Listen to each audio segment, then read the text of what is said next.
Welcome to the EADV podcast. In today's episode, Professor Guttenmuth is joined by Professor Peter Schmid from the University Hospital in Zurich. He is a dermatologist and allergologist with a passion for education. They took the opportunity to sit down together while they were both at the EADV Congress in Berlin this year to discuss the evolving trends in dermatology education, including a focus on optical deception. Professor Schmid highlights how education is becoming more interactive and universities are creating specific roles to enhance the skills of young dermatologists. Stay tuned to learn more about the evolving trends and the significance of optical deception in this field, as well as a new initiative from the World Health Organization involving atopic dermatitis. But before we begin, if you haven't already, check out our program of face-to-face courses offering high-quality theoretical and practical training covering a wide variety of specialties. Applications have already opened for courses for 2024, including paediatric dermatology and infectious diseases for nurses in dermatology. Places fill out fast, so subscribe to our mailing list if you'd like to be the first to receive news of when courses go live. You can learn more at eadv.org. We are very excited to announce that this episode marks our 100th podcast recording, so we'd like to take a moment to sincerely thank you, our listeners, for your continued support, for sharing episodes, for sending in suggestions and reviews or subscribing. For all of it, we are very grateful. So, without further ado, enjoy this 100th episode. And remember, the video version of this episode is also available for everyone to watch on the EADV Learning platform. Enjoy. So, hello to our listeners of the JEDV podcast. It's my great pleasure to be today with Professor Peter Schmid from the University Hospital in Zurich. Peter, you're a dermatologist and an allergologist. Yes. But you have, as I know, a very large passion for education. Yeah, that's absolutely true. Although someone said me, maybe it's dangerous to go for education. A former professor said me, if you go into academics, go into education is academic suicide. You have to go into research. However, I'm completely convinced of the opposite. Education is such a powerful tool to enhance younger people and other people to do better, and there's so many opportunities to go for good education that I think it's really very important and very useful. And I think that I was almost told the same thing, and education was always regarded at the dead end of a career. Mm-hmm. But I think now many universities are making specific programs, creating specific positions. Yeah. That's true. For example, I can just speak from our university. Of course, first of all, if you go into an academic degree, you have courses on education, 2 days, 4 days. And there's additional curriculum which really put education on a professional level, Master of Medical Education. These people are highly useful, and also there are special positions for them because they know how to improve education, to enhance the impact of it. I think this has really changed in the last decade. Yeah. And I have to say, when I look at our young doctors, also we have always been hiring and being able to hire extremely gifted students in dermatology. Over the last years, I've seen a trend that they have more and more skills that we did not used to have, or that they can function very quickly, very well. And maybe it has to do with better education now. Yeah, I think it has also to do with the fact that, when we were students, it was just, there was someone who gave a lecture and you were listening, took your notes. Now it becomes more and more interactive. You involve the students or the residents. There's also new forms of learning like flipped classroom, blended learning, where the students prepare, tell something and you correct or enhance their knowledge. I think they grow up with this and that improves their quality of also presentation. Yeah, that is, I have to say, a very good thing. I remember we were together in a seminar or in a brainstorm group for 2 days about a year ago in Davos, where we were looking at the frontiers in atopic dermatitis and how we can improve science, patient care. And I remember that the fastest low-hanging fruits for improvement were always in education. It came back on every level. Also the investment. If you invest, let's say, $100 into education, you can have an impact, while if you go for experimental research, it even doesn't start at that amount. Of course, the amount is higher, but as you say, it's a low-hanging fruit that you should benefit of. And also, even if you do excellent research, the education is a tool to transmit it to the community, to doctors who use it, to patients. So I think it goes hand in hand. It's not contradictory. I have the privilege, you mentioned this meeting, to be in a foundation, CK Cares, Christine Kühne Center for Algae Research and Education. The E stands for education. And really there we are not bound to any, let's say, limitation from drugs or something. And it's a very powerful tool, also with professional educationalists to improve it. For example, we offered for our student a 1 week course, very interactive. In the morning, they see patients, then they present them, and then they present the topic, and then you add on your knowledge. And I can tell you how fast their knowledge increases. They are students in the 3rd, 4th year. After 1 week, they could run an outpatient clinic with supervision. It's really impressive how much the impact of that is. So I hope if some people have not been convinced yet to invest in education, maybe to go into a career in education, I think after what you said, it would definitely make sense, and we hope to raise the awareness for this. Mm-hmm. Are there resources that you would recommend where to go to if you want to improve the education in your unit, in your hospital, in your private practice? I'm sure if you are working in an academic background, there's a network or professionals who can offer you that. Also, EADV offers opportunities for that. Other organizations offer postgraduate courses. If you look around, I think there's a lot. Also, industry, I must say, offers quite a lot of very good educational tools, professionally made and not biased by some knowledge. Of course, they want to promote the knowledge about the disease they treat, but still, I think it's not a problem to find good opportunities. Yeah, and I have to say, I think that education is much less boring nowadays than 20, 30 years ago. Absolutely. It's exciting, very much. We also, for example, work with small videos like YouTube's videos for 2, 5, 6 minutes. And I can tell you, these things the students prepare, they look at it before they come to the lecture, or they look at it before they go to the exam. While if you give them a list of 3 or 4 publications, then maybe the football game is more interesting than that. So that's okay. So we have some things to think about. I think this flipped classroom is coming more and more, no? That the students prepare something and not necessarily only with a book, but that they create something and then the teacher adds on top. That you bring the real expert knowledge will then come on top, but it's a completely different pyramid. I think that's a very good approach. I must say, in the beginning, I was almost afraid of having something like that. If you have a lecture and you don't have your presentation for 30 minutes ready and it goes 40 minutes, you say, what the hell will I tell? And then the students come, offer maybe their case, their answers and their discussion. And usually at the end, the time is not sufficient you can give your impact.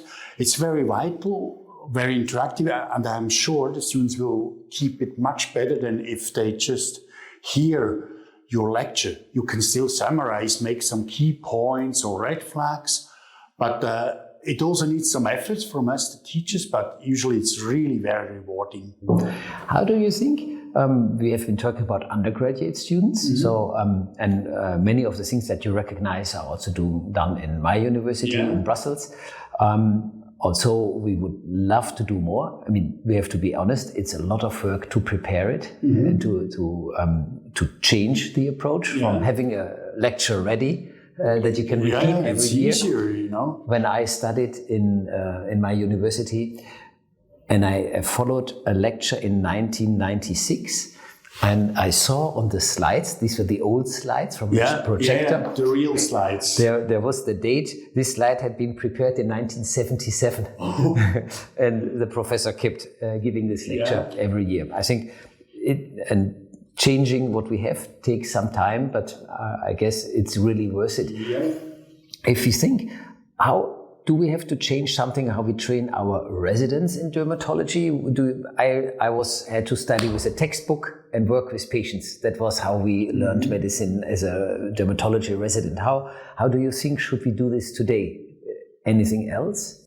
I think it should be a mixture. It's still important to read, to get some background information, to maybe go into a good textbook, but otherwise case discussions is very useful. Presentations from their side, they also learn. And also what is very nice, supervision, because supervision, how they behave, how they promote their knowledge, but also psychological aspects and so on. I think that's one aspect. Young people are very open to that. You can easily use it now with smartphones. We also have the tool of putting questionnaires, you can interact with them, they can vote anonymously. We've encouraged them to participate. I think that enhances it. Maybe it's more difficult to train doctors at our generation. They are not so much used. They are still much more used to the official lecture. I think blended learning there, also due to time restrictions, they have a fully practice and so on, then it doesn't work. But still, if you have 2 or 3 questions in a presentation where they can vote, usually they like to vote it, to make a quiz. We also start that everyone gets an anonymous name, and then he can participate. At the end, the one who makes the most point gets a prize. He can keep it, he can get it open or anonymously. Usually the one who wins, he has no shame to declare, and that's quite stimulating. And it's at least more interactive than just talking. Yeah. And you can also check whether they have understood what you said. You can sometimes make a question which is a kind of joke so that it's relaxing. And in your residency training, do you have fixed assignments that you say residents have, for instance, to prepare certain topics to present them to the whole group, or are you using case-based, or do you think that this is too much? No, we try to have a kind of structure. One is we have a weekly case presentation where the residents discuss the cases. Of course, they also need answers then. Then we have also journal clubs when they present papers and have to go on. And of course, we also evaluate their knowledge by a kind of continuous exams, but it's more a discussion. You see a little bit where they stand and things. It's not that you get a note or a mark for it, but you can tell, okay, for the first year you know a lot, or you still have a lot of holes and so on. So it's quite structured, but of course it could be even more structured. Yeah. Okay. So, and there was one other thing we wanted to talk about, that is a term called optical deception, and whether it plays a role in dermatology. Maybe you want to quickly say what it is and how it can impact us? Yeah, you can be cheated by visual impressions, and you should learn what is an optical deception, and you can also work with that because it alerts your attention.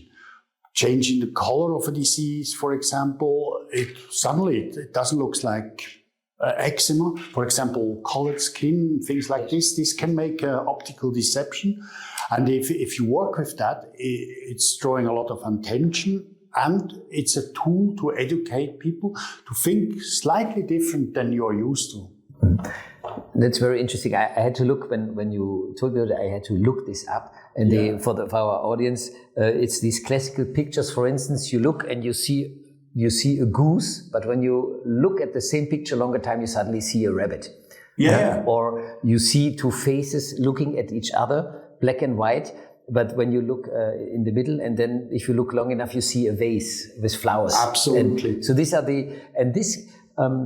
I found this can be an issue, for instance, in radiology. I think the radiologists are really concerned about optical deceptions in their work. Yeah, they are also visual. I have one provocative question. There is a picture. You see a lot of swirling lines, black and white. Yeah. And when you look at it a little bit, you will see numbers in these lines.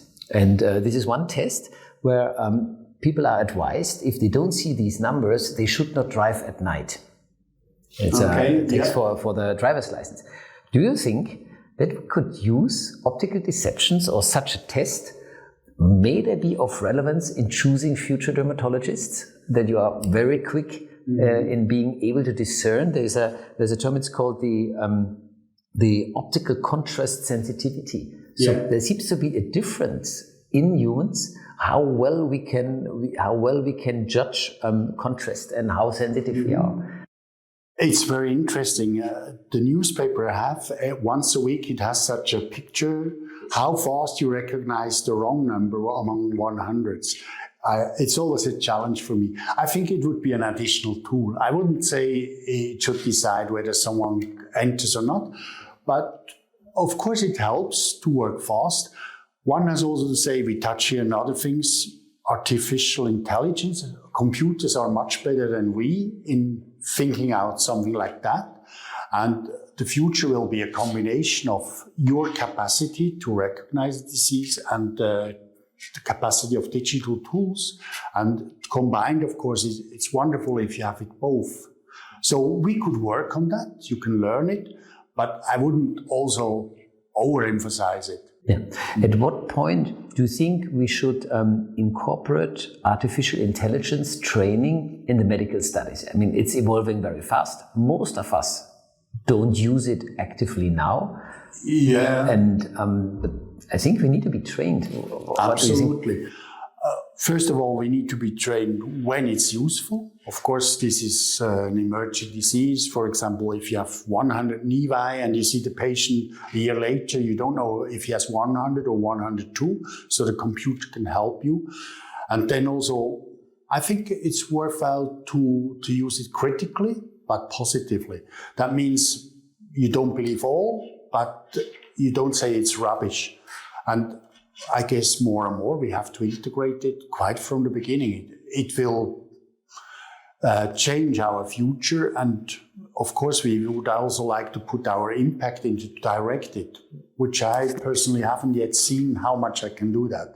There's this ChatGPT and things. I don't know who works on it, but I would like to influence in the area where I see it. I have to say that there are quite good things. I once had to make a layman's summary of a scientific abstract, and I had a deadline in 7 minutes.